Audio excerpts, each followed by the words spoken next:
അധ്യാപകയായ സിന്ധുകുമാരി ടീച്ചറിനെ ക്ഷണിച്ചു. Shri N V കൃഷ്ണവാര്യരുടെ പുസ്തകങ്ങൾ എന്ന കവിതയിലെ കുറച്ച് വരികൾ ചൊല്ലിക്കൊണ്ട് മുദ്രാവാക്യത്തിലൂടെ കേരളത്തിലെ നിരക്ഷര ഗ്രാമങ്ങളിൽ അക്ഷര മഴയെ തടുക്കുവാൻ പുഴയാക്കി മാറ്റുവാൻ മത്സരിച്ചെത്തുന്ന കോലങ്ങൾ. മാനം കറുക്കുന്നു, മഴയാത്തു പെയ്യുന്നു, മണ്ണിന്റെ മക്കൾ ചിരിക്കുന്നു. മേഘം കറുക്കുമ്പോൾ ചില്ലുകൾ പായുമ്പോൾ മനമൊട്ടു പതറാത്ത ജന്മങ്ങൾ. പഴയ ആൾക്കാരെ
അക്ഷരത്തേക്കണം, അറിവിന്റെ തേക്കണം, അവിടുന്നു നമ്മൾ നുകർന്നിടേണം.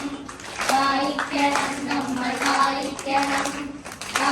ആശയോ ജീവിതമുള്ള ഒരു പൂമ്പാറ്റയുടെ വർണ്ണശബളമായ ജീവിതത്തിലൂടെ കുട്ടികളെ വഴി നടത്തി അവരിൽ മാനവീയ കരുണ